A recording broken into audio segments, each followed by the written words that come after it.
Batman Forever is a 1995 American superhero film directed by Joel Schumacher. It is the third installment in the Warner Bros. Initial Batman film series and is the sequel to the 1992 film Batman Returns. The film stars Val Kilmer replacing Michael Keaton as Bruce Wayne Batman, alongside Tommy Lee Jones, Jim Carrey, Nicole Kidman, Chris O'Donnell, Michael Gough, and Pat Hingle. The plot focuses on Batman trying to stop Two-Face and the Riddler in their villainous scheme to extract confidential information from all the minds in Gotham City and use it to learn Batman's identity and bring the city under their control. In the process, he gains allegiance from a young orphaned circus acrobat named Dick Grayson, who becomes his sidekick, Robin, and meets and develops in feelings for psychologist Dr. Chase Meridian, which brings him to the point to decide if he would lead a normal life or if he's destined to fight crime as Batman forever. Schumacher mostly eschewed the dark dystopian atmosphere of Burton's films by drawing inspiration from the Batman comic books from the Dick Sprang era as well as the 1960s television series, but without the campiness of the latter film. The original script introduced the psychotic Riddler with a pet rat accompanying him. The story elements and much of the dialogue still remained in the finished film, though Schumacher felt it could be lightened down. Keaton initially approved the selection of Schumacher as director and planned on reprising his role for Batman after the first two films. Schumacher claims he originally had in mind an adaptation of Frank Miller's Batman Year One, and Keaton claimed that he was enthusiastic about the idea. Warner Bros., however, rejected the idea as they wanted a sequel, not a prequel, though Schumacher was able to include very brief events in Bruce Wayne's childhood with some events of the comic The Dark Knight Returns. Tim Burton, who had now moved on to directing the film Ed Wood, later reflected he was taken aback by some of the focus group meetings for Batman Forever, a title he hated. He was told that Warner Bros. Wanted to appeal to the MTV generation with full merchandising appeal. After Keaton decided not to reprise his role of Batman because he did not like the direction of the series was headed, the search began for who would replace him. A decision was made to go with a younger actor for Bruce Wayne. An offer was made to Ethan Hawke, who turned it down but eventually regretted the decision. Schumacher had seen Val Kilmer in the movie Tombstone and was also interested in Keanu Reeves and William Baldwin. Eventually, though, it was decided that Val Kilmer would be given the role, and he signed on without even reading the script. Rene Russo had originally been cast as Chase Meridian, but with the now younger Val Kilmer as Batman, the producers felt a younger actress would need to play the role. Sandra Bullock and Robin Wright were considered for the role, but eventually Nicole Kidman was chosen to play Chase Meridian. Now, for the role of Harvey Two-Face Dent, it was initially considered that Billy D. Williams, who had played Harvey Dent in the original Batman '89 film, would be chosen to play the role again. But instead, Joel Schumacher cast Tommy Lee Jones in the film, after he had worked with him on the movie The Client. Mel Gibson had also been offered the role, but had to turn it down in favour of doing Braveheart. Robin Williams was in discussion to be the Riddler at one point, but the role eventually was given to Jim Carrey, as he was one of the biggest comedy actors of the mid-90s. In an interview in 2003, Schumacher said that Michael Jackson had lobbied hard for the role, but was turned down in favour of Jim Carrey. Finally, the role of Robin had to be cast.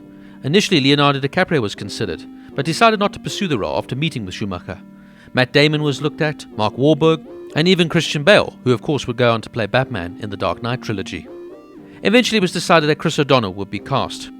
Schumacher even attempted to create a cameo role for the lead singer of U2, Bono, as Mephisto, a character Bono had played whilst touring, but both agreed that this would not be suitable for the film.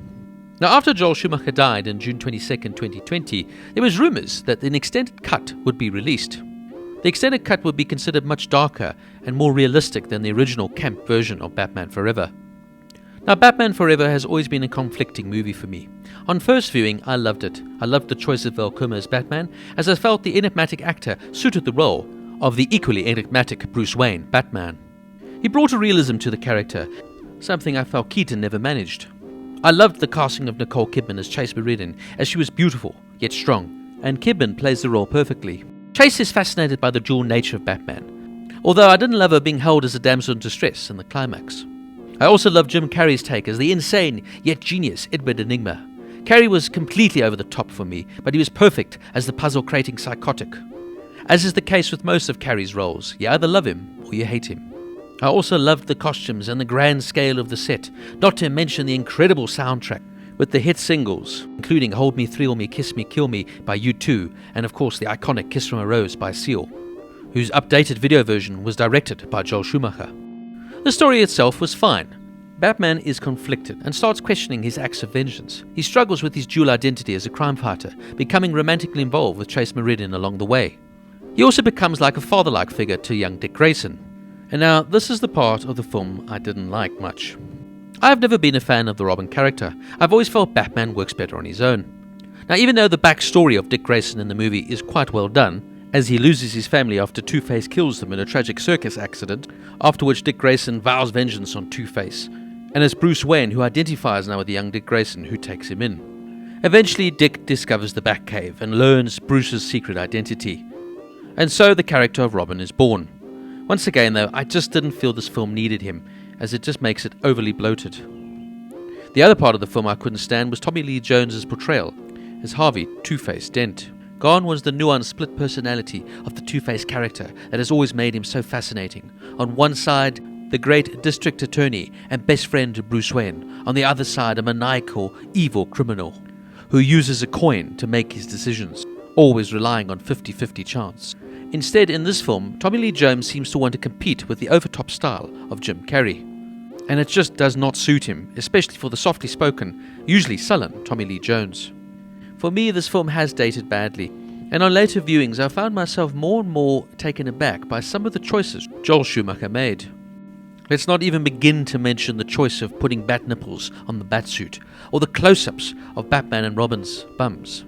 To say Joel Schumacher lost the plot at times would be an understatement. Yet, in saying that, I've always had a great fondness for this film. Maybe it's just because of the nostalgia, maybe it's because I quite enjoyed Val Kilmer's take on Batman. Or maybe it's just because of the incredible soundtrack that I will always associate with this movie. If you want a true Batman take, don't watch this.